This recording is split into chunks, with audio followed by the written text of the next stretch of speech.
بسم الله الرحمن الرحيم الحمد لله والصلاة والسلام على رسوله الكريم أما بعد أيها الأحبة السلام عليكم ورحمة الله وبركاته. Dans cette nouvelle vidéo, mes frères et mes sœurs, j'ai pas beaucoup de choses à vous dire, mais demain c'est l'Aïd, pour d'autres c'est sûr et pour d'autres c'est à voir. Et le jour de l'Aïd, montrons aux autres que nous, musulmans, nous avons une fête, nous avons deux fêtes, et que ces deux fêtes-là, on les respecte, et qu'on fait amuser nos enfants, qu'on gâte nos enfants de la meilleure des façons, comme a été à l'époque du prophète sallallahu alayhi wa sallam. Et comment gâter nos enfants? Déjà, de un, acheter des choses et décorer la maison comme les autres le font pour leur fête. Ils décorent les maisons, ils décorent tout. Ils montrent que l'Aïd c'est l'Aïd, la fête c'est la fête, donc ils décorent, ils achètent des cadeaux. Nous aussi, nous musulmans, faisons la même chose. C'est pas imiter un peuple, comme dit on imite un peuple, non. لكل قوم عيد. Pour chaque peuple, il y a une fête. Et هذا عيدنا, ça c'est le jour de notre fête. Alors, amusons-nous de la meilleure des façons. Montrons à nos enfants que notre fête c'est la meilleure de toutes les fêtes.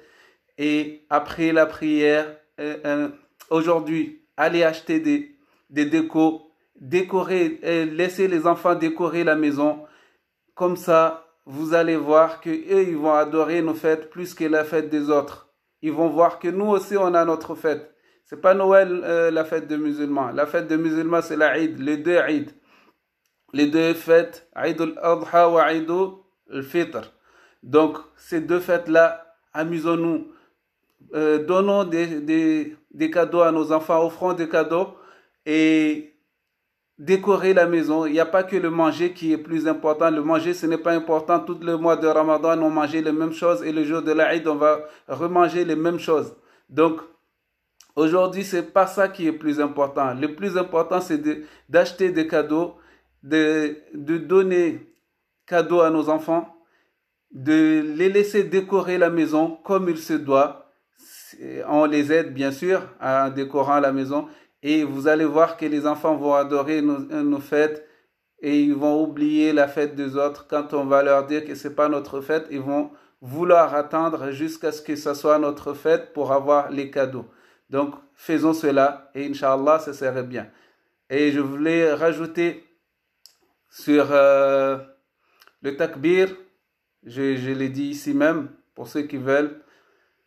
Pour ceux qui veulent savoir, je l'ai dit, c'est à la suite de la même.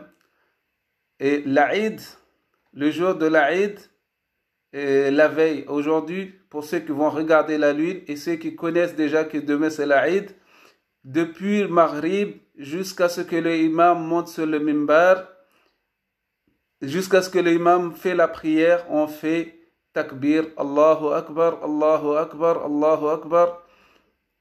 La ilaha illallah, Allahu Akbar, Allahu Akbar, wa lillahi alhamd.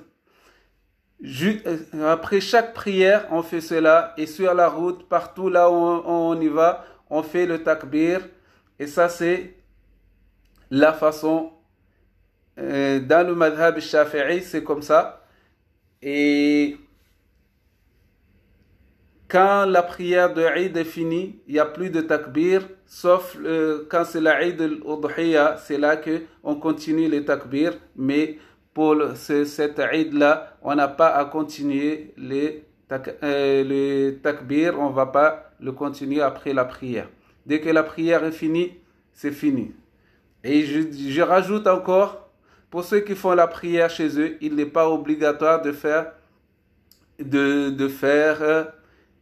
la khutba, et la khutba c'est après la prière et il n'est pas obligatoire de le faire, mais si vous êtes plus de 3 vous pouvez le faire, mais très court, juste les conseils, donner des conseils. La khutba c'est quoi le but de la khutba? C'est des conseils. Donc on peut faire la khutba, le himda et le wasiya et puis dua comme il se doit. Inch'Allah, ça ce n'est pas interdit, qu'on ne dit pas, on ne fait pas la khutbah si on fait si on fait la prière à la maison, ça c'est les gens qui le disent, mais on peut faire la khutbah, si on veut faire la khutbah, ce n'est pas un problème. Ce n'est pas que le prophète sallallahu alayhi wa sallam n'a jamais fait la prière d'Aïd chez lui, que nous, aujourd'hui, on fait la prière d'Aïd à la maison, qu'on ne va pas faire la khutbah, alors que le messager de Dieu sallallahu alayhi wa sallam a dit Sallu kama ra'aytumuni usalli. C'est la preuve le plus concret. Priez comme vous m'avez vu prier. Donc, le jour de l'Aïd, le messager de Dieu sallallahu alayhi wa sallam, il a fait la khutbah après la prière de Eid.